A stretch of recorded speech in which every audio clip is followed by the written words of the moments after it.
What have they done? Let's go.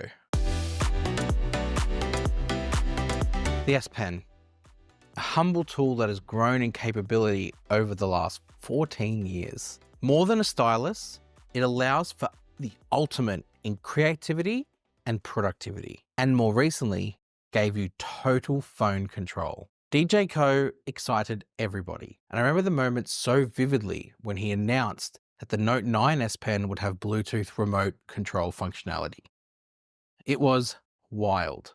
We were so excited. I also remember the gestures the following year, which allowed you to control the phone with some gyroscope style control. Unbelievable. We even made a little game out of it, me and my friends. That's going to sound really nerdy. The game was where someone would shout out a number, and then without looking, the person who had the pen had to zoom into that level on the camera and stop it at exactly that number or as close as they could. We called it You're a Wizard, Harry. It was a lot of fun to play around with. But with those fun games and those gimmicks sort of put to the side for a moment, it actually had some real practical use cases for things like presentations, camera control, and music control as well. Did I personally use it a lot? No. Did I see other people using it a lot? Also no. Do regular users even know it's there? No again. But having this feature meant that you had it. It was the confidence in knowing that it was in there that allowed you to know that even though you don't need to use it every day, there'll be that 1% moment where you'll actually find it necessary to have it. Whether that be taking group shots with the family, whether that be needing to do an urgent last minute presentation with Samsung DeX plugged in and you don't have a clicker. It was there ready for you. Initially, when I discovered it not in here, I thought it might have been a bug, that it was just an early version of the software and it'll catch up. I could not believe it. Why? Why would they do this? As I do, I try and rationalize pretty quickly. So my first reaction, pretty much straight away, was that it was a design decision. Samsung's priority, it seems, was to make this phone slimmer and lighter than the predecessors in years before it. Whenever there's a hardware shift in that type of direction, there's just features that have to make way for that to happen. But then as I sort of dug a bit deeper in my thought process, knowing Samsung the way I do, they don't just make decisions like this without evidence to support it. They have extensive user data that sort of guides them with the decisions they make when it comes to new features or removing old ones. So my assumption was that, I guess, with the design decision that took place, that the sacrifice they had to take, they looked and studied the user data and probably figured out that it wasn't a feature that was widely used. And I was right with that second one.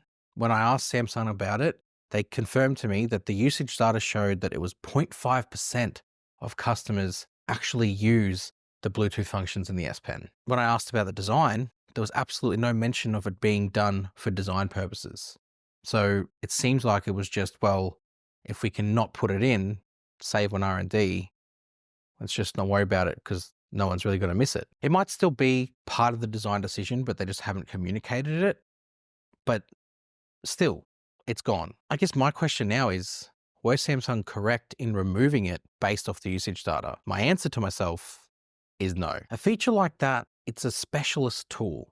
It's one that you don't necessarily need to have access to or need to use it all the time, but it's still something you keep there for when you do need it. For example, if the normal pen is like a hammer, where you maybe have your hammer with you, and more often than not, you might need the hammer to take a nail out, put a nail in, mallet something in. I don't know. I'm not that guy. You get my point. Like, the hammer is like a quite common tool.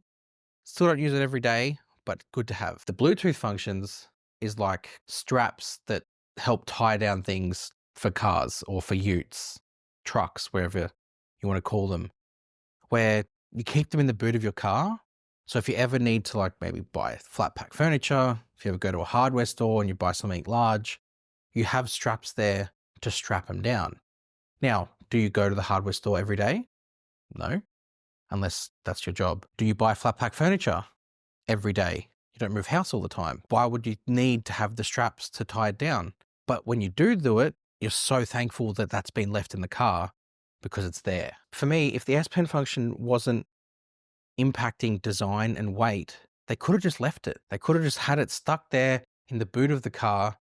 And then when you're out somewhere and you need it, you can literally just take it out and it's done. You don't have to think about it. Now, of course, the other question is, can we survive without it? And the answer is obviously yes. Myself personally, I've already thought of some workarounds, like using my watch to capture, and it even has a preview screen for camera purposes, and it can also control music too. But I think it still fills me with a tinge of sadness. A feature that formed part of the Ultra packaging is no more. I'm going to see how I go without it there as time goes on. Whenever I have an Ultra phone with a pen, you do kind of get used to the idea of being there. So I'll have to judge it in like 6 months' time, whether it's impacted my feelings towards the usage of the pen in general. So hit subscribe for that one, and I'll see you guys in the next one.